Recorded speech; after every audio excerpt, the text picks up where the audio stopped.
قل هو القادر على أن يبعث عليكم عذابا من فوقكم أو من تحت أرجلكم أو يلبسكم شيعا ويذيق بعضكم بأس بعض انظر كيف نصرف الآيات لعلهم يفقهون. صدق الله مولانا العظيم. اللهم رب اشرح لي صدري ويسر لي أمري واحلل عقدة من لساني يفقهوا قولي. اللهم زدنا علما نافعا اللهم زدنا علما نافعا اللهم زدنا علما نافعا. அல்லாஹ்வின் நல்லடியார்களே, சூரத்துல் அன்ஆம் இதனுடைய 65வது ஆயத்.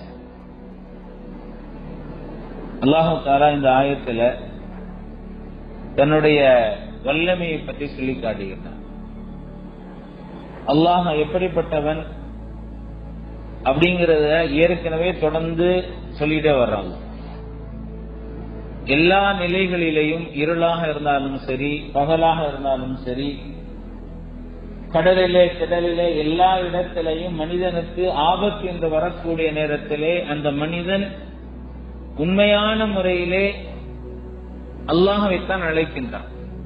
வேற யாரும் அங்க கிடையாது. ஏன் அப்படின்னா, ஒரு ஆபத்து வரக்கூடிய நேரத்திலே அந்த மனிதனுக்கு உள்ள என்ன இருக்குதோ அது கண்டிப்பாக வெளிவந்துடும். இப்போ உதாரணமாக நம்ம நடைமுறையில பார்க்கலாம். என்ன அப்படின்னா, நிறைய பேருக்கு ஒரு சில பேருக்கு என்ன நிறைய பாஷைகள் தெரியும். ஆனா தாய்மொழின்னு சொல்றாங்களா இல்லையா?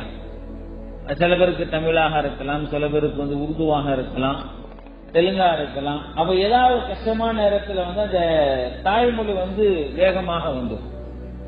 ஏன்னா அதுதான் என்ன செஞ்சிச்சு, நம்மளுடைய ஹார்ட் டிஸ்க்ல அதுதான் ஃபர்ஸ்ட் நிரப்பப்பட்டிருக்கு. அப்ப சிஸ்டத்தை ஓபன் பண்ண உடனே என்ன செய்ய, அந்த ஹார்ட் டிஸ்க்ல ஃபர்ஸ்ட் என்ன இருக்கோ அதான் வெளியே வரும். இது மனிதனுடைய இயல்பு.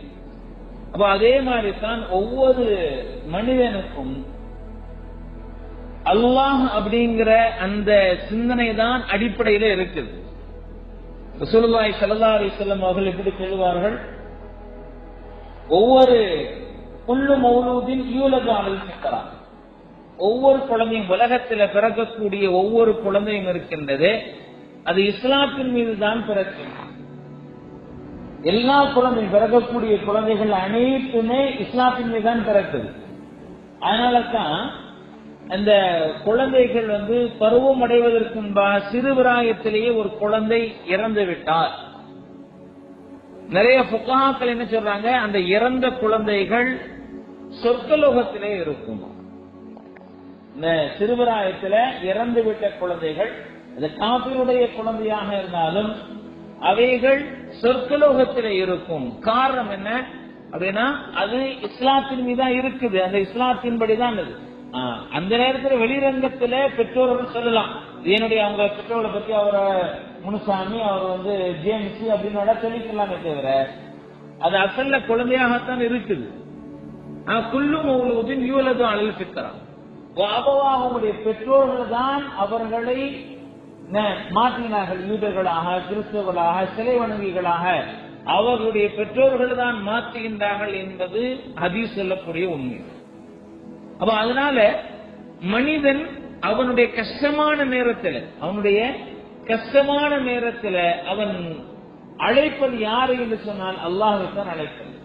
எனவேதான் மேலுள்ள ஆயத்தில் அல்லாஹ் திரும்ப சொன்னான், மையுனஜ்ஜீக்கும் மின் துலுமாத்தில் பர்ரி வல் பஹர், கடல்ல போய்கிட்டு இருக்கும்போது திடீர்னு பேராபத்து வந்துச்சுன்னா உங்களை காப்பாற்றுவது யார்? அப்ப அல்லாஹத்தான் அழைக்கிறாங்க. அவர்கள் என்ன அல்லாஹ்வைத்தான் அழைக்கின்றார்கள். அல்லாஹ்வும் அவர்களுடைய கஷ்டங்களை போக்கி விடுகிறான். அல்லாஹ் எப்படி இருக்குன்னா, சந்தர்ப்பம் பார்த்து என்கிட்ட வந்திருக்கிறியா, இந்த டைம் பார்த்து என்கிட்ட வந்திருக்கிற, இவ்வளவு நாள் நான் யாருன்னே தெரியல அப்படின்னு நம்ம அல்லாஹ் சொல்லுவானா? இல்ல. அல்லாஹ் என்ன செய்வான், எப்படியா என்கிட்ட வந்துட்டியா இல்லையா, என்கிட்ட வந்துட்டீங்களா, அது போதும், நான் உனக்கு கேட்கிறத நான் கொடுத்துறேன் அப்படின்னு சொல்லி அல்லாஹ் சேர்த்து வச்சிருக்கேன். அவ அந்த வல்லமைகளை பற்றி அல்லாஹு தஆலா தொடர்படியாக மேலுள்ள ஆயத்துக்கள் தான் சொல்லிட்டு வரும். இப்ப இந்த ஆயத்தில் என்ன சொல்றான், அதே அல்லாஹ் எந்த ரப்பு கஷ்டங்களில் இருந்து காப்பாற்றுகின்றானோ அதே ரப்பு அல்லாஹ்வுக்கு மாற்றம் செய்யும் பொழுது வேதனை கொடுப்பதற்கும் சக்தி உள்ளவனாக இருக்கிறான். குல் வல் காதிரு அலா யபாஸ அலைக்கும், உங்கள் மீது வேதனைகளை இறக்குவதன் மீதும் அந்த ரப்பு சக்தி உள்ளவனாக இருக்கிறான். அப்படித்தானே நம்ம செய்ய முடியும் அப்படின்னு சொன்னா அவ வேற எது அதிகாரம் கையில் இருக்கக்கூடிய நேரத்தை எது வேணாலும் செய்யலாமா இல்லையா? அதிகாரம் கையில் இருக்கும்போது என்ன வேணாலும் செய்யலாம்.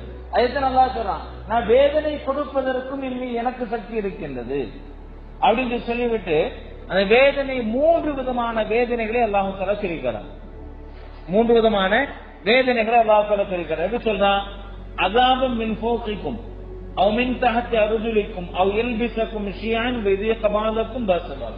ஒண்ணு மேலிருந்து வரக்கூடிய வேதனை, இன்னொன்னு என்ன கீழிருந்து வரக்கூடிய வேதனை, இன்னொன்னு நமக்கு மத்தியிலே இருக்கக்கூடிய பிரச்சனைகள், சண்டை சச்சரவுகள்.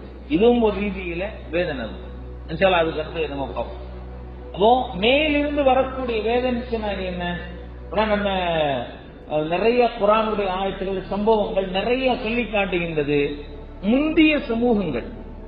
முந்தைய சமூகங்கள் அல்லாஹ்வுக்கு மாற்றம் செய்யக்கூடிய நேரத்திலே அல்லாஹ் அவர்களுக்கு வானத்திலிருந்து எப்படிப்பட்ட வேதனை இறக்கி வைத்தான் என்பதை குர்ஆன் பல இடத்துல நமக்கு சொல்லி காட்டுகின்றது. உதாரணமாக அதற்கு நூஹ் அலைஹிஸ்ஸலாம் அவர்கள் அல்லாஹ்வுடைய ஏகத்துவத்தை பிரச்சாரம் செஞ்சாங்க. ஆனா அந்த மக்கள் ஏற்றுக்கல.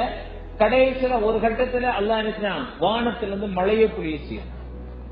மழை ரஹமத்தாகவும் இருக்கின்றது, அதே நேரத்தில் அளவுக்கு அதிகமாக போனா அது என்ன செய்யும், ரொம்ப மிகப்பெரிய ஒரு பேரழிவாகவும் அது மாறுகின்றது. அதுவும் ஒரு வேதனையாக மாறிவிடுகின்றது. அதெல்லாம் நாம இங்க இருக்கக்கூடியவங்க நம்ம எல்லாம் என்ன செஞ்சிருக்கிறோம், அனுபவிச்சிருக்கிறோம். சென்னை வாசிகள் ரொம்ப அனுபவிச்சிருக்கிறோம். கடந்த ஒரு சில ஆண்டுகளாக நிறைய தமிழகத்துல நிறைய இடத்துல நம்ம எல்லாம் பார்த்திருக்கோம். இந்த வடநாடுகள் அடிக்கடி அந்த மாதிரி இருக்கும். பெரும் மலைகள் எல்லாம் அப்படி மலைகளுக்குள்ள கிராமங்களுக்கு போயிடும். கொஞ்ச நாளைக்கு முன்னாடி இந்த கேரளால இருந்துச்சு, போன மாசத்துக்கு முன்னாடி சிலோன்ல வந்துச்சு. இந்த மாதிரி நிறைய இருக்கு. அப்போ அந்த வேதனைகள், அதற்கு நூஹ் அலைஹிஸ்ஸலாமுடைய காலத்துல வானத்திலிருந்து மழை பெய்தது, அதுவும் மிகப்பெரிய ஒரு வேதனையாக இருந்தது. ஆது கூட்டத்தார்கள் அவர்களுக்கு வானத்திலிருந்து காற்று வந்தது. ஆது கூட்டத்தார்கள் ஏன் அல்லாஹ் காற்று கொண்டு இது பண்ணா அப்படின்னா, இந்த அவர்களுக்கு நாங்க என்ன எங்களை மாதிரி யாரும் பலசாலிகள் இல்லை அப்படின்னா, உண்மையும் அதன் அல்லாஹ் குர்ஆன்ல சொல்லும் பொழுது லம் யுகலக் மித்லுஹா ஃபில் பிலாத், இந்த வையகத்திலே அவர்களை போன்று யாரும் பலமானவர்கள் யாரும் படைக்கப்படவில்லை. லம் யுகலக் மித்லுஹா ஃபில் பிலாத். அப்ப அல்லாஹ் அவர்களுக்கு எப்படி வேதனை பண்ணா, எல்லை கடந்து போகக்கூடிய நேரத்தில் ஒரு காற்றை அனுப்பினான். அந்த காற்று ஒன்றும் செய்யல, அவர்களுக்குள்ளே மோதிச்சு. அவங்களுக்குள்ளே மோதிக்கிட்டாங்க. சாதாரணமாக 2 பேரும் வந்து இடிச்சுட்டு என்ன, இதே மாதிரி வேதனை உள்ள காற்றெடுத்து அவர்களுக்குள்ளே மோதிக்கொண்டார்கள். மோத பின்னாடி சில ஒரு நாள் 2 நாள் இல்ல, பல நாட்களாக 7 இரவு 8 பகல்களுக்களாக ஆனது. 8 நாட்களாக இதே மாதிரி ஒரு சூழ்நிலை இருந்தது. கடைசியில அல்லாஹ் அதனுடைய முடிவு வேறமாக ஆக்கும் குர்ஆன் நமக்கு சொல்லி தருகின்றது. அதே போன்று லூத் அலைஹிஸ்ஸலாம் அவருடைய சமூகம் தங்களுடைய தீய செயல்களில் இருந்து வெளிவராத பொழுது அவர்கள் மீது கல்மாரி பொழியப்பட்டது. இன்னும் ஒரு சில சமூகம் இருக்கின்றது. அந்த சமூகத்தை ஜிப்ரீல் அலைஹிஸ்ஸலாம் அவர்கள் அப்படி தூக்குனாங்க, அந்த ஊரை அப்படி தூக்குனாங்க, தூக்கி தலகுப்புற அப்படி புரட்டி போட்டாங்க. தலகுப்புறம் அப்படியா புரட்டி போட்டாங்க. இதே மாதிரி இதெல்லாம் மேலிருந்து வரக்கூடிய வேதனைகள், மேலிருந்து வரக்கூடிய வேதனை. அதே போன்று பாத்தீங்கன்னா மக்கா காபத்துல்லாவை அழிக்க வந்த ஆபிரகாமுடைய படைகள், யானை படைகள், அது அல்லாஹ் என்ன செஞ்சான், வானத்திலிருந்து சிறிய சிறிய பறவைகள், இவைகளும் அதாவது அந்த கல்ல அந்த நோக்கம் இல்லை, சிறிய ஒரு அபாவில் என்ற ஒரு பறவை, அதனுடைய அந்த பறவையினுடைய காலில் எவ்வளவு பெருசா இருந்திருக்க முடியும். ஆனாலும் கூட அவைகள் எப்படி ஆயிட்டாங்க, மென்று தின்று மாடுகள் சவிச்சு போட்ட சட்டைகளை போன்றவர்கள் ஆகிவிட்டார்கள். குர்ஆன் பேசுதான். அவ இதுவும் மேலிருந்து வந்த வேதனை என்பதாக அல்லாஹ் தஆலா குர்ஆன்ல நிறைய இடத்துல சொல்லி காட்டும். அதே போன்று கீழிருந்தும் என்னால் வேதனையை தர முடியும். கீழிருந்து வருதுன்னா எப்படி அதற்கு நூஹ் அலைஹிஸ்ஸலாமுடைய காலத்துல மேலிருந்து மழை பெய்ததோ அதே போன்று பூமியில மேலிருந்து மழை பெஞ்சுக்கிட்டு இருக்கு, அதுவே கடுமையாக இருக்கு. பூமியில என்ன இருக்கு, தண்ணி வந்து மூச்செடுத்து ஓட ஆரம்பிச்சு. அல்லாஹ் குர்ஆன்ல வந்து வகீல யா அர்து பலஇ மாக்கி வயாஸ்மா, அதுக்கு முன்னாடி பூமிக்கு வந்து அல்லாஹ் அது வந்து தன்னுடைய தண்ணீர் எல்லாம் வெளியாக்கிச்சு. பெரும் பெரும் கப்பல்கள் கூட அவர்களுக்கு முன்னால் ஒண்ணுமே இல்லாம போயிடுச்சு. அப்போ அந்த தண்ணீரும் கீழே வரக்கூடிய வேதனைகள் ஒன்றுதான். அதே போன்று கடுமையான காற்று, இவைகள் எல்லாம் கீழே வரக்கூடிய வேதனை என்பதாக குர்ஆன் நமக்கு வந்து சொல்லி காட்டுகின்றது. அதே போன்று ஃபிரௌன் எங்க மூழ்கடிக்கப்பட்டான்? தண்ணீரை தான் மூழ்கடிக்கப்பட்டான். காரூன் அவனுடைய பொக்கிஷங்கள் எப்படி அப்படின்னு சொன்னா, நிறைய பேர் அந்த காரூன் போகக்கூடிய நேரத்துல யா லைத்தலனா மிஸ்லமா ஊதிய காரூன், காரூனுக்கு இருக்கிற மாதிரி பொக்கிஷங்கள் செல்வங்கள் நம்மிடத்திலே கொஞ்சம் இருக்கக்கூடாதான் அப்படின்னு சொல்லி அல்லாஹ் பாதுகாக்கணும். அல்லாஹ் மன்னிக்கணிக்கு நம்ம பாக்குறோமா இல்லையா? அவன் மட்டும் தேர்ல போறான்பா, எப்படி இருக்கிறான் பாரு. நம்மளுக்கும் அந்த மாதிரி ஒரு கார் இருந்துச்சுன்னா, நம்மளுக்கும் அந்த மாதிரி ஒரு பங்களா இருந்துச்சுன்னா, நம்மளுக்கும் அந்த மாதிரி எனக்கு என்ற மாதிரி இது மனிதனுடைய இயல்பு, மனித இயல்பு. ஆனால் உண்மையான வெற்றி அதுவும் அது இல்லை. அவன் அதே காரூன் அவருடைய பொக்கிஷங்களோடு இந்த பூமியிலே புதையுண்டு போனான் என்பதை குர்ஆன் ரொம்ப தெளிவாக நமக்கு பேசுது. அவன் இதுவும் நம்ம கீழிருந்து வரக்கூடிய வேதனைகள் ஒன்று என்பதாக குர்ஆன் நமக்கு சொல்லித் தருகின்றது. சரி, இங்க இப்னு அப்பாஸ் ரலியல்லாஹு தஆலா அன்ஹு அவர்கள் போன்ற குர்ஆனுக்கு தலை சிறந்த விளக்கம் சொல்லக்கூடிய தலை சிறந்த மேதைகளில் அதற்கு இப்னு அப்பாஸ் ரலியல்லாஹு தஆலா சொல்றாங்க.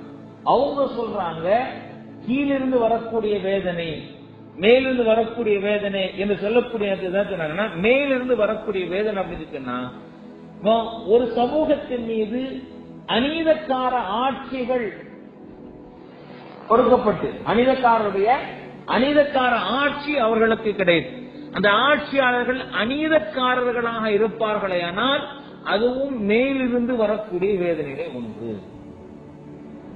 அவ ஆட்சியாளர்கள் அநீதக்காரர்களாக இருப்பார்களேயானால் அதுவும் அல்லாஹுடைய புறத்திலிருந்து வரக்கூடிய வேதனை. இப்போ என்ன அப்படின்னு நான் சொல்ல மாட்டேன், நீங்க பார்த்துக்கோங்க.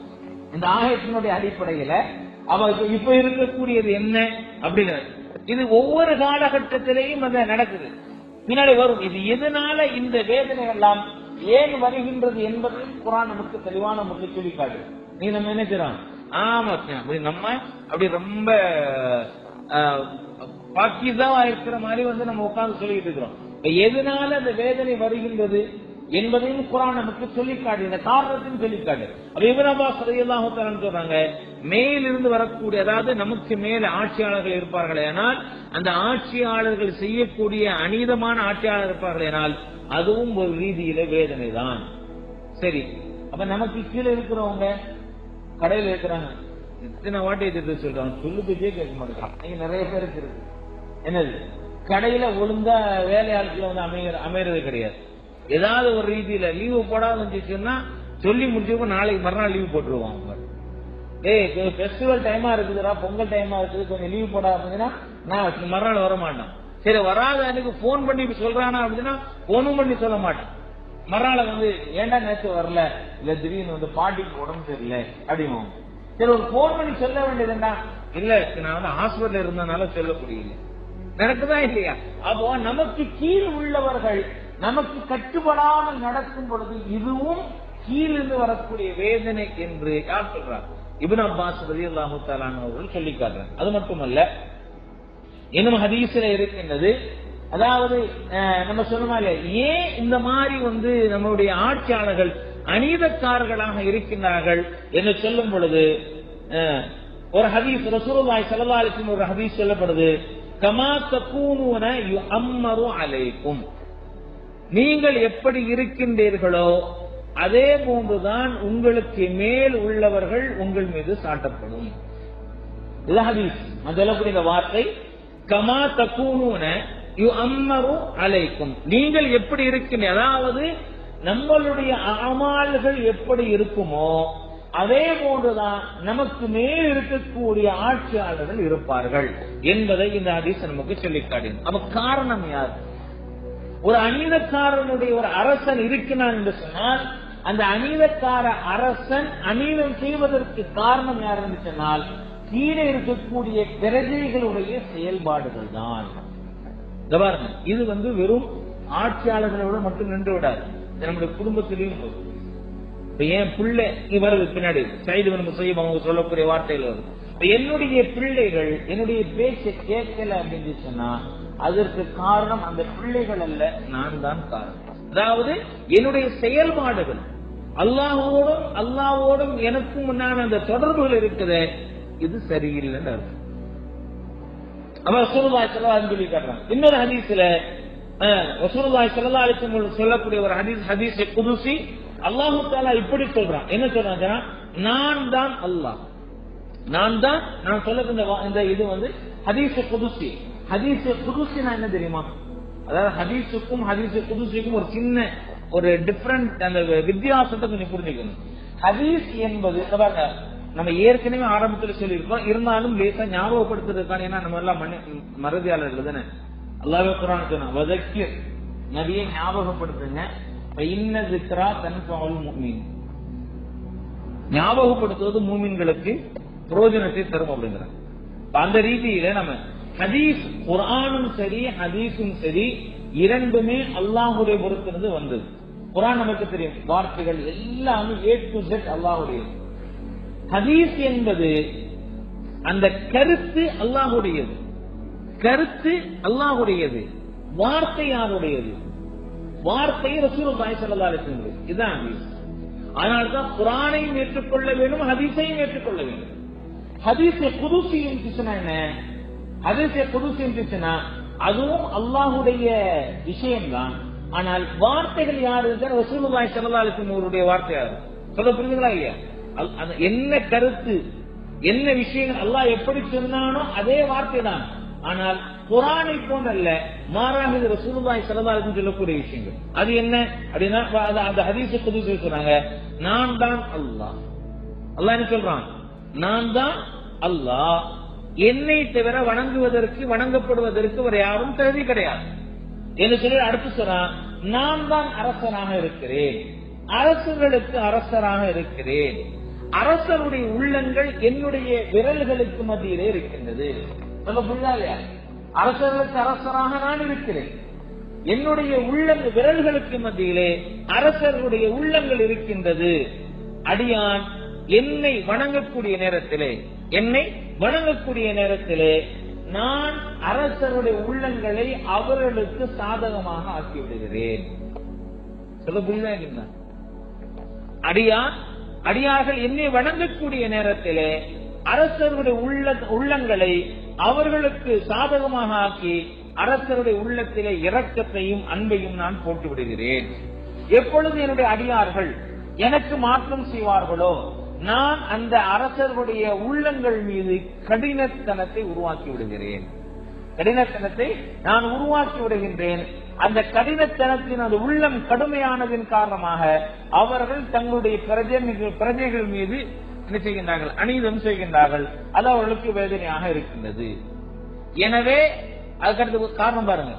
எனவே நீங்கள் அரசர்களை திட்டாதீர்கள், மாறாக உங்களை நீங்களே திட்டிக் கொள்ளுங்கள். அரசர்களை நீ நம்ம சொல்லுமா இல்லையா? அவனாசமா போவான், இவனாசமா போவான், அவன் அப்படி பண்ணிட்டான், இவன் எப்படி பண்ணிட்டான்னு சொல்றோமா இல்லையா? அதிசுத்தர் அல்ல என்ன சொல்றா? அப்படிலாம் சொல்லாது. நீ சரியா இருந்துச்சுன்னா அவனை பார்த்துக்கிறது என் கையில் இருக்கு. அவர்கள் அவருடைய உள்ளங்களை, எனவே அரசாங்கத்தில் உள்ள அதிகாரிகள் நீங்கள் திட்டாதீர்கள், மாறாக உங்களை நீங்களே பழித்துக் கொள்ளுங்கள். அப்ப சொல்லிட்டா அப்ப நம்ம அல்லாஹ்வின் பக்கம் திரும்பி விடுமையானால் என்ன செய்யும்? எல்லாமே சரியாயிருக்கு. காலங்கள் எல்லாம் அநீதக்காரர்கள் இருந்தாங்க. அப்ப அதே மாதிரி மக்கள் சரியாக கூடிய நேரத்தில் அல்லாஹும் மாற்றி கொடுத்தான். அல்லாஹ் மாற்றி எத்தனை அநீதக்காரர்களை இந்த உலகம் கண்டிருக்கதான் செய்யும். ஆனால் அவர்கள் தங்களுடைய நிலைமாற்றிலே சரியாக இருந்தாங்க. அந்த நேரம் கஷ்டமாக இருக்கலாம், ஆனால் அதற்கு பின்னால் வரக்கூடிய அரசுகள், உதாரணமாக தாத்தாரியாக்கள், செங்கிஸ்கான் படிக்கிறோமா இல்லையா வரலாற்று, அவங்களுக்கு அரபியுடைய வரலாற்று தாத்தாரியாக்கள் என்பதாக சொல்லுவோம். செங்கிஸ்கான் செங்கிஸ்கானை போன்று உலகத்துல ஒரு அநீதம் செய்த ஒரு அரசனை இந்த உலகம் இதுவரைக்கும் சந்திச்சிருக்கும் அப்படின்னா சந்திச்சிருக்காரு. அவ்வளவு கடுமையான ஒரு ஊருக்கு போனா அப்படின்னு சொன்னா அந்த ஊரு ஒட்டு மொத்தமாக ஒருத்தர் கூட மிக மாட்டாங்க. நாடு கைப்பற்றுவது மட்டும் அவனுக்கு முக்கியமாக இருந்தது. மாறாக அங்கு இருக்கவர்களையும் அழித்து விடுவான். வரலாற்றுடைய ஆசிரியர்கள் எந்த அளவுக்கு எழுதுறாங்க அப்படின்னு சொன்னா, செங்கிஸ்கான் அவனுடைய படைகளை எந்த அளவுக்கு இந்த யுத்தத்திற்காக வேண்டி பயிற்சி வச்சான் சொன்னா, ஒரு இடத்துல தங்குறதுலாம் கிடையாது. மாறாக அப்படி அழிச்சிட்டு போயிட்டே இருக்கிறது. அங்க இருக்கக்கூடிய பொக்கிஷங்கள் எல்லாத்தையும் எடுத்துட்டு போய்கிறது. அதனால அவன் இந்த சாரட்டொண்டு மாதிரி அப்பவே கண்டுபிடிச்சிட்டான். அவன் குதிரை வீரர்களை அதை வச்சு இழுத்துட்டே போகும். அந்த குதிரை வீரர்கள், ஒரே ஒரு செய்தி மட்டும் சொல்றேன். அந்த குதிரை வீரர்கள் மசிச்சு அப்படின்னா, தாங்கிச்சு அப்படின்னா குதிரையை நிப்பாட்டி தண்ணி தான் குடிக்க மாட்டாங்க. அந்த குதிரையினுடைய கழுத்துல ரத்தம் ஓடுதா இல்லையா, அந்த கழுத்து நரம்பு லேசா விட்டுட்டு அந்த நரம்புல வரக்கூடிய ரத்தம் இருக்கிற அந்த ரத்தத்தை குடிச்சிட்டு போயிட்டே இருப்பாங்க. வண்டி போய்கிட்டே, குதிரை போய்கிட்டே இருக்கும், இவங்க பாட்டு ரத்தத்தை குடிச்சுக்கிட்டு பசிய தாகத்தை எடுத்துட்டு போயிட்டே இருப்பாங்க. இப்படிப்பட்டது அந்த அளவுக்கு கொடுங்கோல் தான் செங்கிஸ்கான். புத்தகமே இருக்கு செங்கிஸ்கானை பத்தி. அதிலும் குறிப்பாக நீங்க அந்த செங்கிஸ்கானுடைய புத்தகத்தை படிக்கிறதா இருந்தா ஒரு இன்ட்ரி நான் கொடுக்குறேன். அவனுடைய இந்த கடைசி அவனுடைய மரணம் எப்படி இருந்துச்சு அப்படிங்கறது இந்த தயவு செஞ்சு என்ன படிச்சு பாரு. அப்படி இல்ல அப்படின்னா யாருக்காவது இந்த குக்கு எஃப்எம் யாராவது யூஸ் பண்ணிக்கிட்டீங்கன்னா, இதே செங்கிஸ்கானுடைய அந்த அவனுடைய ஹிஸ்டரியில கடைசி எப்படி மரணித்தான் அப்படிங்கறத கொஞ்சம் படிச்சு பாரு. அந்த செங்கிஸ்கானுக்கு பிறகு அவர்களுடைய தலைமுறையில் அவருடைய பேர பிள்ளைகள் ஒருத்தர் இஸ்லாத்தை ஏற்றுக்கொண்டார். அதற்கு பிறகு அல்லாஹ் தஆலா மாற்றி, அதற்கு பிறகு என்ன அல்லாஹ் மாற்றி கொடுத்தான். இப்படித்தான் அரசர்கள் நாம நம்முடைய ஆமால்கள் குறைபாடாக இருக்கும் பொழுது அல்லாஹ்வுக்கு பிடிக்காதபடியே நாம் செல்லக்கூடிய நேரத்திலே அரசர்களையும் இப்படி அல்லாஹ் சாட்சி விடுகிறான் என்பதாக ஹதீஸ் நமக்கு சொல்லி காட்டுகின்றது.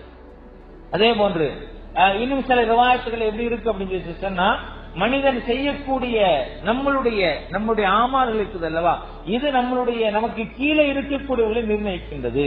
எந்த அளவுக்கு சொன்னா, சில சயீத் இப்னு முஸய்யிப் போன்றவர்கள் எல்லாம் எப்படி சொல்றாங்க, அதாவது நான் இன்னைக்கு நான் நன்மை செஞ்சேனா இல்லையா அப்படிங்கறத நான் எனக்கு கீழே உள்ளவர்கள் என்னது நான் பார்த்துறேன்.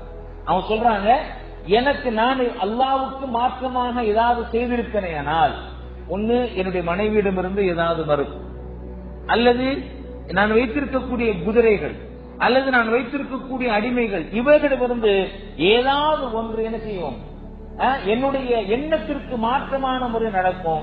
அப்ப நான் புரிந்து கொள்வேன் ஏதோ ஒன்று அல்லாஹ்வுக்கு பிடிக்காத ஒரு விஷயத்தை இன்னைக்கு நான் செஞ்சிட்டேன் அப்படின்னு சொல்லி.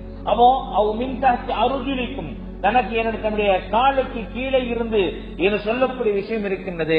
மேலுள்ளவர்கள் என்பது ஒன்று அல்லாஹ்வுடைய வேதனை, என்னென்ன ஆட்சியாளர்கள் மீது சாட்டப்படுவது, கீழிருந்து வேதனை என்பது அதுவும் அல்லாஹ்வுடைய புறத்திலிருந்து, அல்லது நமக்கு கீழ் உள்ளவர்கள். எனவே நாம் நம்மளுடைய செயல்பாடுகளை சரியாக ஆக்கிக் கொள்ள வேண்டும் என்பதையும் குர்ஆன் இங்க நமக்கு என்ன செய்ய தெளிவான முறை சொல்லி தருகின்றது. எனவே நாம் நம்முடைய பிள்ளைகள் சரியாக இல்லை அப்படின்னு சொன்னா, அந்த பிள்ளைகளை திருத்துவதற்கு முன்பாக இன்றைக்கு என்னிடமிருந்து என்ன குறை ஏற்பட்டிருக்கு, இன்னைக்கு அல்லாஹ்வுக்கு மாற்றமான எந்த செயல் நான் செய்திருக்கிறேன் என்பதை நாம் உணர்ந்து அதிலிருந்து தௌபா செய்து விடுமேனால் அல்லாஹ் என்ன செய்யறான், அந்த பிள்ளைகளை சரியாக ஆக்கி கொடுக்கிறான். நம்முடைய கரையில் இருக்கக்கூடிய வேலையாட்களை சரியாக ஆக்கி கொடுக்கிறான். இன்னும் கிதாப எந்த அளவுக்கு எழுதுறாங்க, இந்த ஆயத்தை எந்த அளவுக்கு எழுதுறாங்கன்னா, ஒரு அரசன் நல்லவனாக இருப்பார், அவனுக்கு அந்த அரசனுக்கு இருக்கக்கூடிய வசீர் இருக்கிறாங்க, மந்திரிகள் இருக்கிறாங்களா, மந்திரிகளை நல்லவர்களாக ஆக்கி கொடுக்கிறோம். அப்போ அந்த அரசனுக்கு இந்த மந்திரிகள் நல்ல ஆலோசனையை கொடுக்கிறார்கள். அதே அரசன் தீயவனாக இருக்கக்கூடிய நேரத்திலே அவனுடைய மந்திரியையும் தீயவனாக ஆக்குகிறார். வரலாறு நிறைய இருக்கு. அரசன் இருக்கக்கூடிய பதவி இருக்க, சிஎம் இருக்கு, நம்மளுக்கு பிரியமா சொன்னா சிஎம்மும் பிஎம்மும் நல்லவர்களாக இருப்பாங்க. கீழே இருக்கக்கூடிய மந்திரிகளும் மினிஸ்டரும் நல்லபடியாக இருப்பாங்க.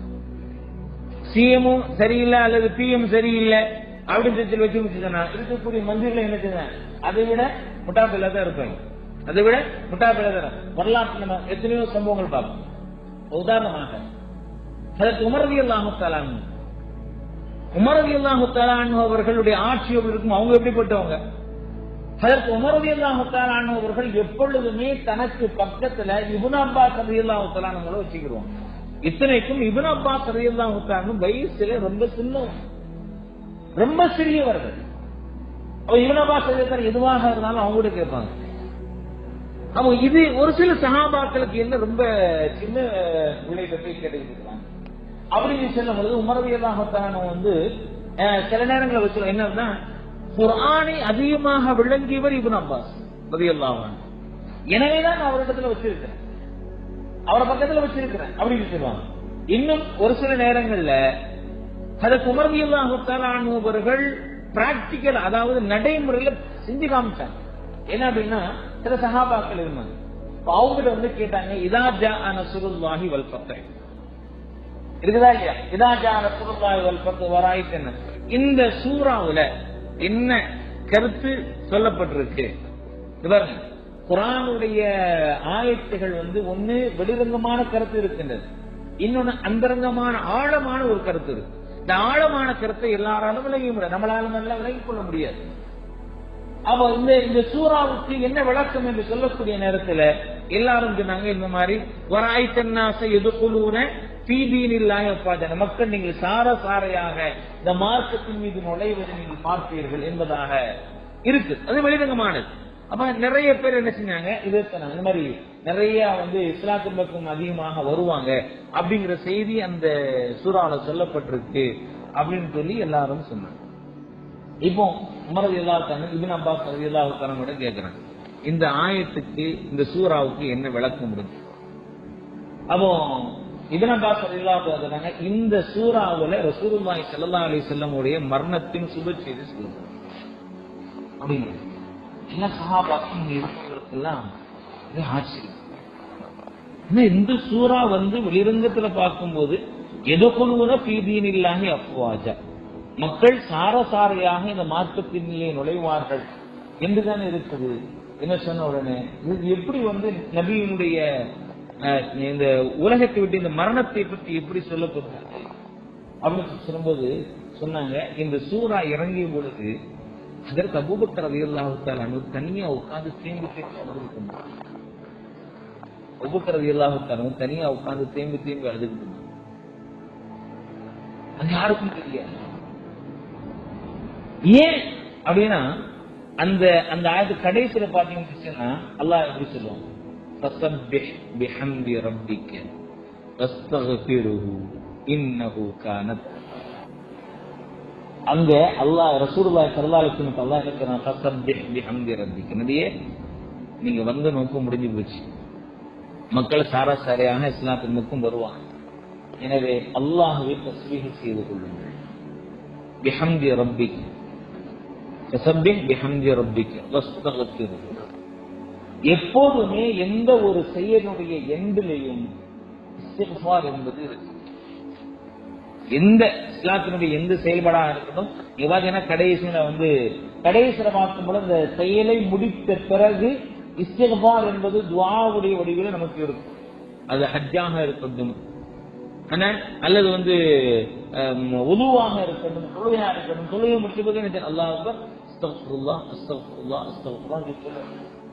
அப்ப இங்க அல்லாஹ் தஸ்பீஹ் மற்றும் அஸ்தக்ஃபிர் நபிக்கு சொல்றான், இஸ்திக்ஃபார் செய்து கொள்ளுங்க, ஏன் உங்களுடைய பணி முடிவடைகிறது. சொன்ன பிறகுதான் இப்னு அப்பாஸ் ரலியல்லாஹு தஆலா சொன்ன பிறகுதான் மற்றவங்களுக்கு தெரிஞ்சாங்க, ஓ இந்த சூறாக்குள்ள இவ்வளவு பெரிய கருத்து இருக்கு. உமர் ரலியல்லாஹு தஆலா தங்களுக்கு பக்கத்துல அதுக்காண்டி மற்ற சஹாபாக்கள் எந்த குறைவு நௌதுபில்லாஹ் அந்த கிடையாது, மாறாக பிரத்யேகமான முறை வச்சுக்குவோம். இவரது எல்லாத்தையும் கேட்பாங்க, சில விஷயங்களை முக்கியமான சில விஷயங்களை கேட்பாங்க. இப்ப இப்படி அல்லாஹ் தஆலா அந்த கால சூழ்நிலைக்கு தோதுவாக சிலர்களை நிர்ணயிச்சார்.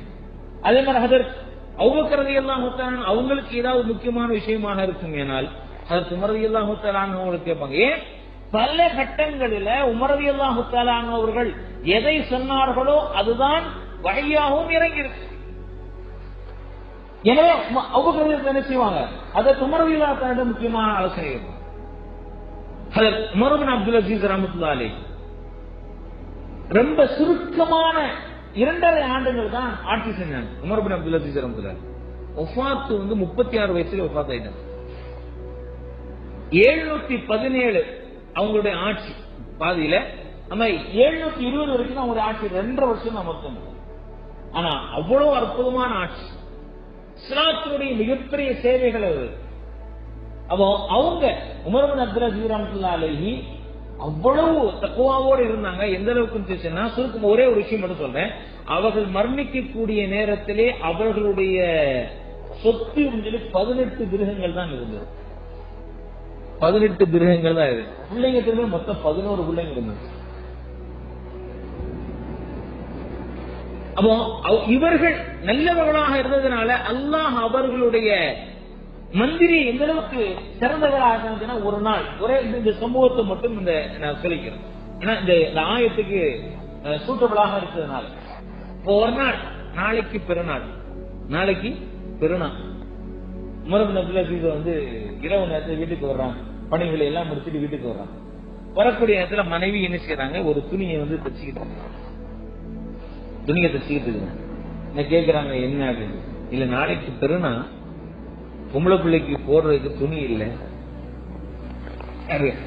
மிகப்பெரிய ஒரு சாம்ராஜ்யத்திற்கு சொந்தக்காரங்க. நாளைக்கு பொம்பளை பிள்ளைக்கு போடுறதுக்கு துணி இல்லை, வாங்குறதுக்கு துணி இல்லை. எனவே இருக்கிறதுல கொஞ்சம் கிழிஞ்சிருக்குதுல, அந்த கொஞ்சம் கிழிஞ்சிருக்கக்கூடிய துணியை நான் தச்சுக்கிட்டு இருக்கிறேன் அப்படின்னு நடக்கிறது சொல்லிட்டு ஒரு ஆலோசனை சொல்றேன். ஏதாவது ஏன்னா கணவர்கிட்ட என்ன இருக்கும் அப்படிங்கறது தெரியும் அவங்களுக்கு. அதனால எங்க இருந்தீங்கன்னா கொஞ்சம் வச்சீங்க, நம்மகிட்ட கேட்கிற மாதிரி வீடுக்காரங்க, ஏன்னா வேற ஏதாவது பேங்க்ல ஏதாவது போட்டு வச்சிருந்தீங்கன்னா, இல்ல உங்க அக்கா தங்கச்சி ஏதாவது கொடுத்துருந்தா கொஞ்சம் வாங்கி கொடுக்கலங்க அப்படின்னு மூலமாக கேட்கல. அவங்க என்ன செய்யறாங்கன்னா, நம்ம இந்த பொருட்களை பாதுகாக்கக்கூடிய ஒரு இருக்கிறார்ல, பினான்ஸ் மினிஸ்டர் இருக்கிறாங்கல்ல, அவங்ககிட்ட போய் அடுத்த மாசம் உங்களுக்கு சம்பளம் வருமா இல்லையா, அந்த சம்பளத்துல கொஞ்சம் அட்வான்ஸ் வாங்கிட்டு வாங்க அப்படிங்கிறாங்க. நல்ல விலை, ரொம்ப முக்கியமான, கொஞ்சம் அட்வான்ஸ் வாங்கிட்டு வாங்க. அட்வான்ஸ் வாங்கிட்டு வந்தீங்க அப்படின்னு சொன்னா அந்த இதுல நமக்கு எல்லாம் தேவையில்லை, நம்ம பிள்ளை குறைஞ்சபட்சம் பொம்பளை பிள்ளைக்காவது ஒரு சின்னதா ஒரு ட்ரெஸ் எடுத்து போடலாங்க பிறநாளமாக இருக்கனால அப்படின்னு சொல்றாங்க. மனைவியினுடைய இந்த ஆலோசனை உமர் பின் அப்துல் அசீஸ் அவங்களுக்கு ரொம்ப பிடிச்சிருச்சு. உடனே என்ன செய்யறாங்க, சரி நான் போறேன் அப்படின்னு சொல்லிட்டு போறான். போய் அங்க இருந்த அந்த பினான்ஸ் மினிஸ்டர், அந்த மந்திரி இருக்கிறாங்களா, அவங்க சொன்னாங்க, இந்த மாதிரி நாளைக்கு பெருநாள், குடும்பத்துடைய லேச சூழ்நிலையை சொல்லிட்டு, எனவே நான் அடுத்த மாசத்துல என்னுடைய சம்பளத்திலிருந்து ஒரு சின்னதா ஒரு அட்வான்ஸ் கொடுத்தீங்க நல்லா இருக்கும். அது பாருங்க, எப்படி கலீஃபாவோ அப்படியே வசீர், அப்படியே மந்திரி, அல்லாஹ்வின் மீது நம்பிக்கை உள்ளவர்கள், அல்லாஹ் என்னை எல்லா நிலையிலும் கண்காணித்துக் கொண்டே இருக்கிறான் என்று யோசிக்கக்கூடிய அவங்க, அல்லாஹ் அவங்களுக்கு மந்திரி எப்படி கொடுத்தாங்க, அவங்க ஒரே விஷயம் சொன்னாங்க, நான் ஹசானாக்கு பொறுப்புதாரி தான், நீங்க எப்படி ஆர்டர் கொடுக்குறீங்களோ நான் கொடுத்துறேன், நான் ஒரே ஒரு விஷயம் மட்டும்தான் இருக்குது, நான் இது பொறுப்பலா இருந்ததுனால அடுத்த மாதம் வரைக்கும் நீங்கள் உயிரோடு இருப்பீர்கள் என்று எனக்கு எழுதி கொடுங்க.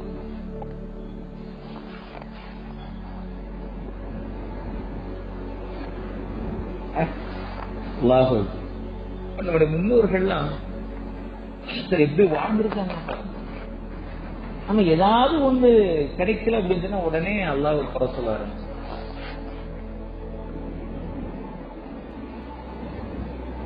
என்ன நடக்கும், வந்த உமர்ல அப்படி திரும்பி போயிட்டாங்க. அவர்கள் சுத்தமாக இருந்தார்கள், அவர்களுக்கு கீழ் உள்ளவர்களும் அல்லாஹ் வரலாற்று நிறைய சம்பவங்கள் எத்தனையோ சொல்றாங்க. கலிஃபா ஹாரூன் ரஷீத் அவங்களும் ஆரம்பத்துல அப்படி இருந்தாங்க, அது பிறகு அது பெரிய மாற்றங்கள் இருந்துச்சு. அவங்களுக்கு அயாத் அப்படிங்கிற ஒரு மந்திரி, ஏற்கனவே சொல்லி அயாத் அப்படிங்கிற ஒரு மந்திரி இருந்தார். சாதாரணமான நிலையிலிருந்து மேலே வந்து, சாதாரணமான நிலையிலிருந்து மேல வந்து எந்த விதமான மோசடி எதுவுமே இருக்கு. ஆனாலும் அரசருக்கு ரொம்ப நெருக்கமாக இருந்த, அரசருக்கு ரொம்ப நெருக்கமாக இருந்த. ஆமா, அரசருக்கு நெருக்கமாக இருந்தா அப்படின்னு சொன்னா கொஞ்சம் மத்தவங்களுக்கு புதுசா ஒருத்தர் வர்றாரு, டக்கு டக்கு டக்கு டக்குன்னு அடுத்த பொசிஷனுக்கு போயிட்டே இருக்கிறா அப்படின்னு கீழே உள்ள மனுஷன் தானே. மனுஷன் தானே. ஒரு ஆபீஸ் வந்து டக்கு மேல வந்து எம்டிக்கு ரொம்ப நெருக்கம் ஆயிடும் அப்படின்னு சொன்னா யாராவது வருவாங்களா? உடனே என்னென்னமோ போட்டு கொடுக்குறாங்க அரசர்.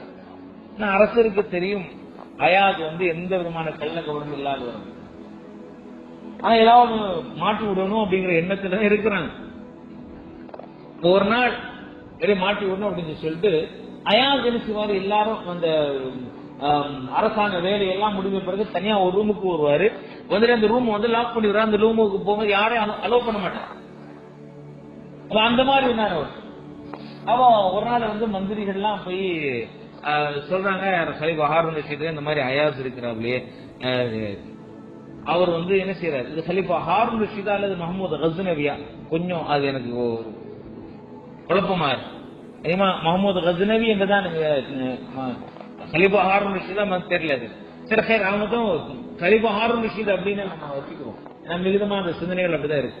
சரி ஆமத்தும் அப்போ அரசர்கிட்ட போய் சொல்றாங்க, இந்த மாதிரி வந்து அயாஸ் வந்து தனியா ரூம்ல போறாரு, நான் உங்களை போய் காமிக்கிறோம் அப்படின்னு ஒரு நாள் கையும் குலமா கொண்டு வந்துடுறேன். போய் அரசர் வந்து நீங்க வாங்க வாங்க. அயாஸ் இந்த ரூம் போயிட்டாரு. போன பின்னாடி அரசர் வந்து போய் பாருங்க கதவை தட்டுறாங்க. கதவை தட்டுனா கதவை திறக்க மாட்டேங்கிறாரு. அதுக்கப்புறம் திடீர்னு கதவை திறக்கிறாரு. என்ன இருக்கு சுத்தி பார்க்கலாம், ஒண்ணுமே இல்லை, ஒரே ஒரு பெட்டி மட்டும்தான் இருக்கு.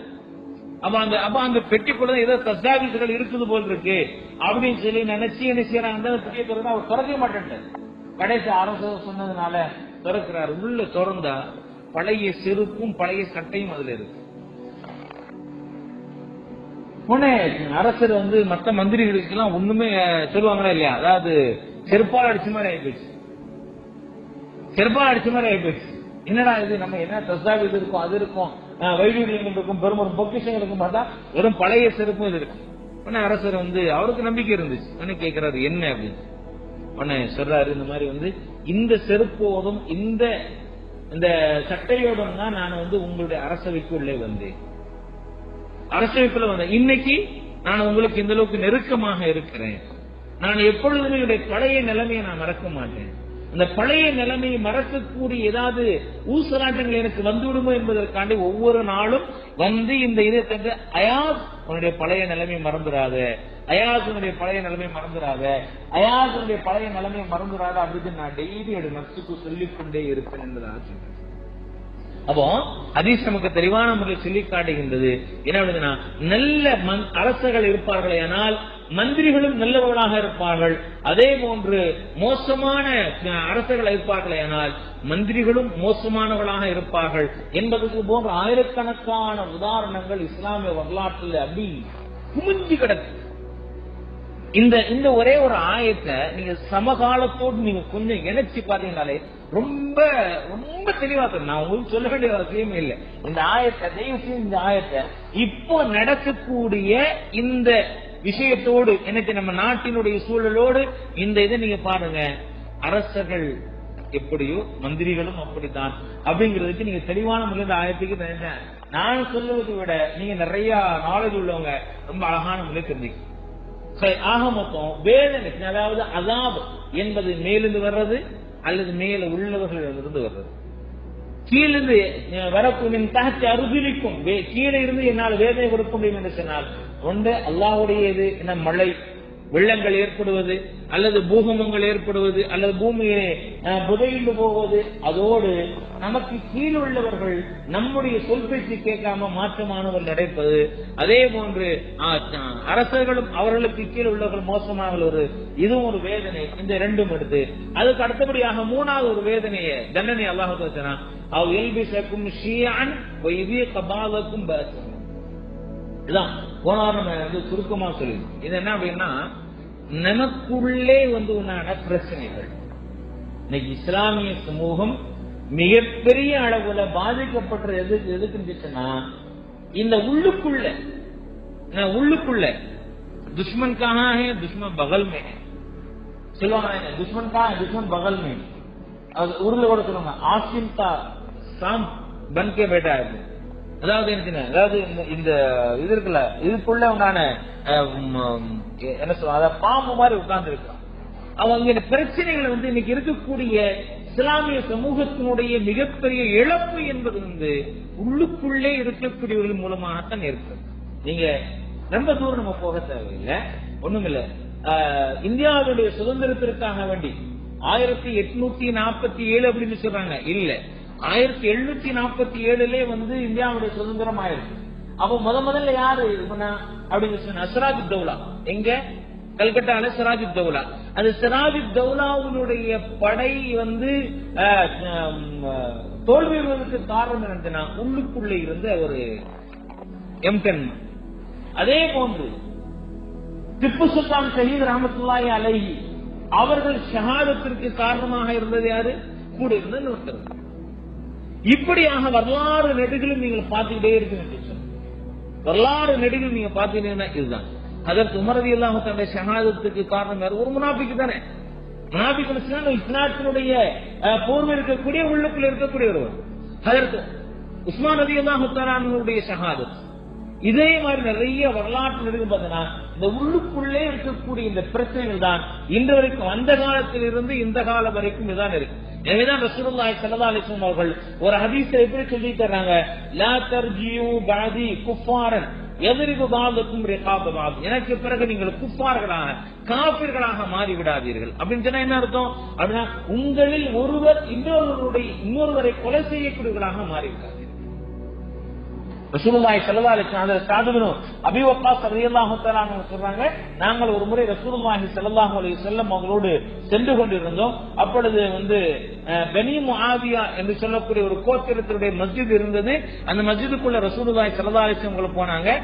நபி அவங்க தொழுதாங்க அந்த பள்ளிவாசல்ல. நாங்களும் பின்னால போனோம், நாங்களும் தொழுதோம். ரசூலுல்லாஹி ஸல்லல்லாஹு அலைஹி வஸல்லம் நீண்ட நெடிய நேரமாக தொழுதாங்க. நீண்ட நெடிய நேரம் தொழுது பிறகு ரசூலுல்லாஹி ஸல்லல்லாஹு அலைஹி வஸல்லம் அவர்கள் துஆ செய்தார்கள். அதற்கு பிறகு ஸல்லல்லாஹு அலைஹி வஸல்லம் சொன்னாங்க, நான் இன்றைய தினத்திலே இந்த நேரத்திலே நான் தொழுது விட்டு அல்லாஹ்விடத்திலே 3 விஷயங்களை கேட்டேன். அல்லாஹ் 2 கொடுத்தான், 1 கொடுக்கவில்லை. அல்லாஹ் 2 விஷயத்தை கொடுத்தான், 1 கொடுக்கல.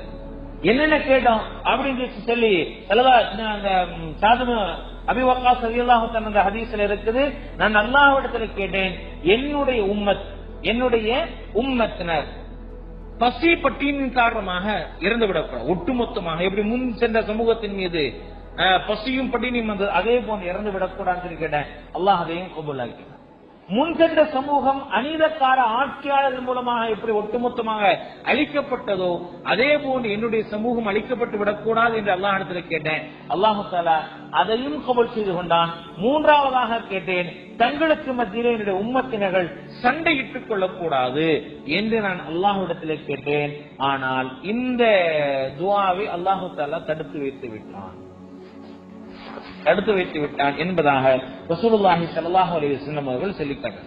அப்போ இந்த குழப்பத்தின் காரணமாகத்தான் இன்னைக்கும் என்ன செய்வது, இந்த சமூகம் இந்த அளவுக்கு துன்பங்களை இல்ல அப்படின்னு சொன்னா, கஸால ஒரு பெரிய மேட்டரே கிடையாது.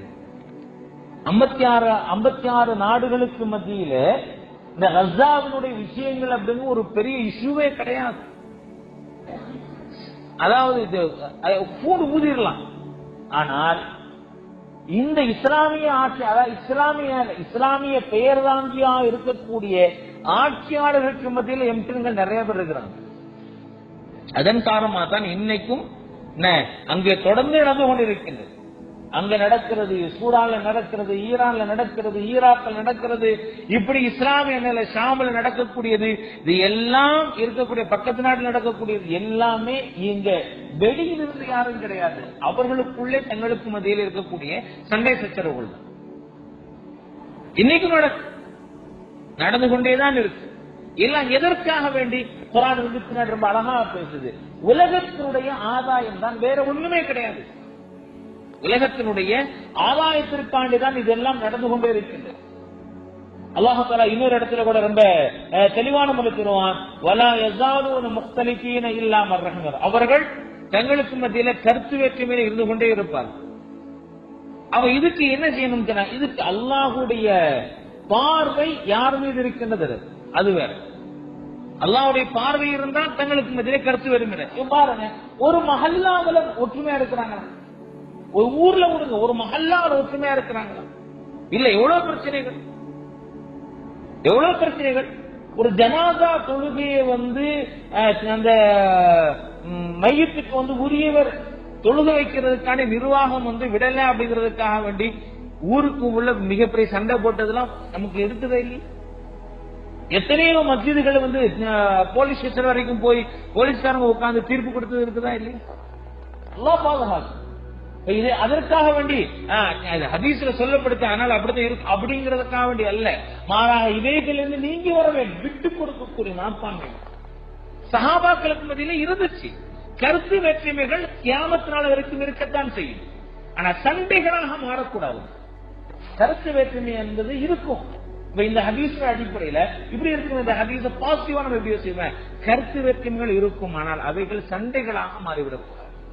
சஹாபாக்களுக்கு மத்தியில கருத்து வேற்றுமை இல்லையா? இருந்துச்சு. ஹஜ்ரத் அலி ரலியல்லாஹு தஆலா அவர்களுக்கும் ஆயிஷா நாயகி ரலியல்லாஹு தஆலா அவர்களுக்கும் மத்தியில கருத்து வேற்றுமை இருந்தது. அலி ரலியல்லாஹு தஆலா அவர்களுக்கும் முஆவியா ரலியல்லாஹு தஆலா அவர்களுக்கும் மத்தியில கருத்து வேற்றுமை இருந்தது. அதனால ஒரு கட்டத்துல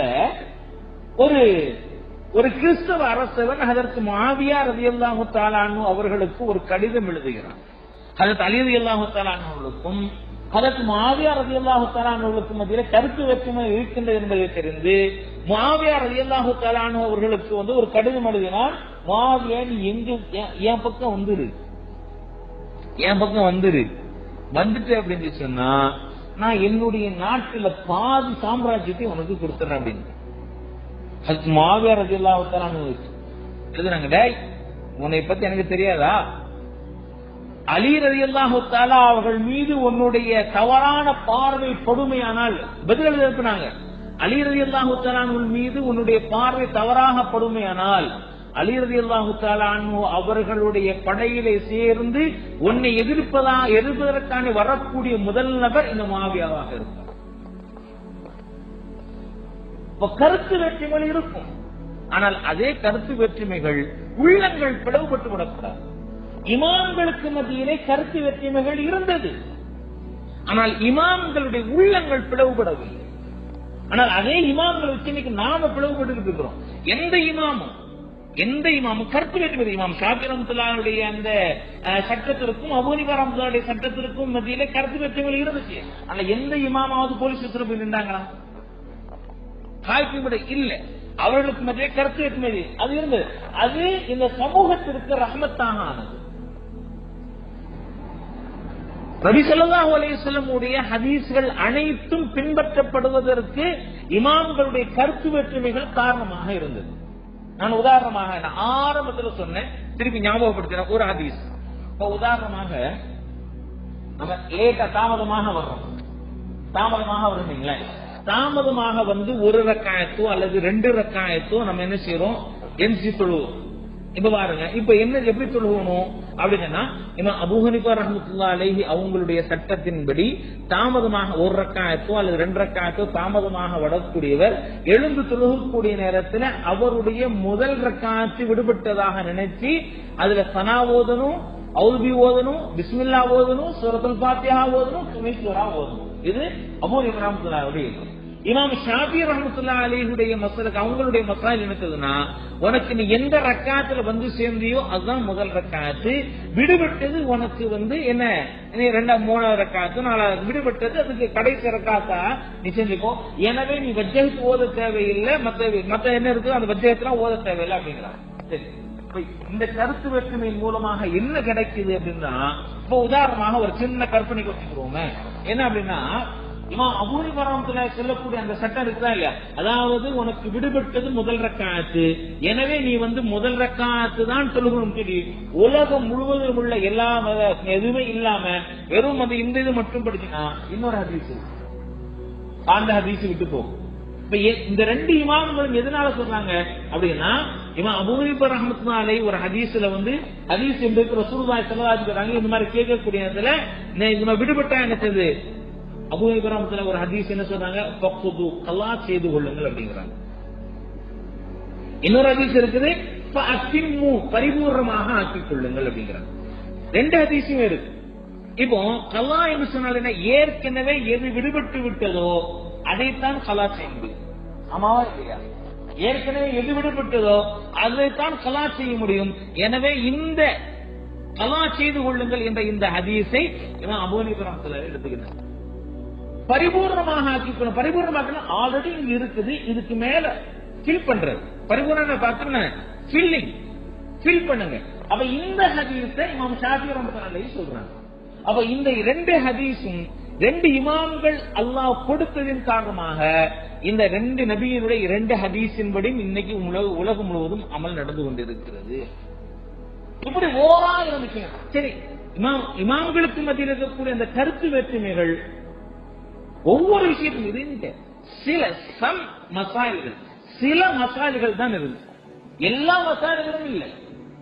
ஆனால் அதே இது இமாம் ஷாஃபி ரஹ்மத்துல்லாஹி அலைஹி ஒரு முறை இமாம் அபூ ஹனீஃபா ரஹ்மத்துல்லாஹி அலைஹி அவங்க மரணித்த பிறகுதான் அங்க போறாங்க. சுபூஹ்ல குனூத் ஓதுறது அவசியம் ஷாஃபியில. ஆனா இமாம் ஷாஃபி ரஹ்மத்துல்லாஹி அலைஹி அங்கு சென்ற பொழுது அவர்கள் அன்றைய சுபூஹ்ல குனூத் ஓதலை என்பதாக கிதாபில் எழுதுறாங்க.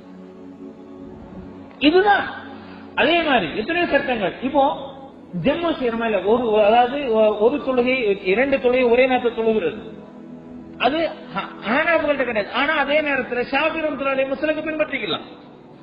அதே போல ஹஜ்ஜுக்கு போகிறோம், ஹஜ்ஜுக்கு போகக்கூடிய அந்த தவாபு செய்யக்கூடிய நேரத்தில் என்ன செய்யணும்? ஹனபிகளாகத்தான் மாற முடியும். அந்த அஹனாஃபிகள் சொல்லக்கூடிய சட்டங்களின் படியாகத்தான் இருக்கணும். இல்ல அப்படின்னு சொன்னா அந்நிய பெண்களோடு நம்முடைய உடல் இந்த எதிர்க்கு பாருங்க சதை இன்னொரு பெண் மீது பட்டு அந்நிய பெண் மீதுனா ஷாஃபில உது முடிஞ்சிடும். அவன் மனைவி கொண்டு நம்ம தவாபு செய்யவே முடியாது. அப்போ இமாம்களுக்கு மத்தியிலே கருத்து வேற்றுமை இருந்தது. ஆனா அந்த கருத்து வேற்றுமை இந்த சமூகத்திற்கு பிரயோஜனமாக இருந்தது, ரஹ்மத்தாக இருந்தது, உள்ளங்கள் அவங்களுக்கு பரிசுத்தமாக இருந்தது. இன்னைக்கு நமக்கு மத்தியில் இருக்கக்கூடிய இந்த கருத்து வேற்றுமை இருக்குதுங்களா, ரசூலுல்லாஹி ஸல்லல்லாஹு அலைஹி வஸல்லம் இந்த சொல்லக்கூடிய இந்த விஷயங்கள், இந்த கருத்து வேற்றுமை நமக்கு மத்தியிலே சண்டை சச்சரவுகளாக மாறி இன்னைக்கு குடும்பத்துல பார்த்தோன்னா ஒரே குடும்பத்துல 3 பேர் 4 பேர் இருக்கட்டும் இல்லைன்னு அதற்கான அடுத்த ஒரு குறை சொல்லாது. இன்னைக்கு என்ன எந்த இமாம்களாவது இவர் சொல்லக்கூடியது ரொம்ப தப்பானது அல்ல அப்படின்னு சொல்லவே இல்லை. அப்போ இவைகள் இருக்கத்தான் செய்யும், அந்த கருத்து வேற்றுமைகள் இருக்கத்தான் செய்யும். ஆனா அந்த கருத்து வேற்றுமைகள் நமக்கு மத்தியிலே சண்டை சச்சரவுகளாக வந்துவிடக்கூடாது, மாறாக ரஹமத்தாக இருக்கணும் என்பதை தான் இந்த குர்ஆன் நமக்கு என்ன செய்கின்றது, இந்த ஆயத்தை நமக்கு சொல்லித் தருகிறது. எனவே அவ் எல்பிசக்கும் ஷியான் வைதிய கபாலக்கும் பாசபால், அதாவது உங்களுக்கு மத்தியில் இருக்கக்கூடிய சண்டை சச்சரவுகள் இருக்கின்றது. இந்த சண்டை சச்சரவுகள் இதுவும் ஒரு விதமான வேதனை என்று சொன்னால், எப்பொழுது இது வேதனையாக மாறும் அப்படின்னு சொன்னா, அதாவது ஒருத்தருடைய கருத்தை இன்னொருத்தரை ஏற்றுக்கிறதும் ஏற்றுக்கொள்ளாமல் இருப்பதும் அவருடைய விருப்பம். நான் ஒரு விஷயத்த சொல்றேன், ஹாஜியார் அவங்க ஏத்துக்கலாம் தெரியும், அதெல்லாம் இல்ல மதுரையில வேற மாதிரி நாங்க இது பண்ணுவோம், நீங்க மெட்ராஸ்ல அது ஏத்துக்கங்க பாவா இல்ல ஏத்துக்காம விட்டுருங்க, அது வேற விஷயம். ஆனா அதே விஷயத்துல சண்டையிடுவது இதுதான் இந்த வேதனை இல்லைன்னு அப்படிங்களா, சரி அப்படின்னு சொல்லிட்டு அவங்களோட வழியை ஃபாலோ பண்ணிட்டு போயிடும், இது சண்டையே கிடையாது.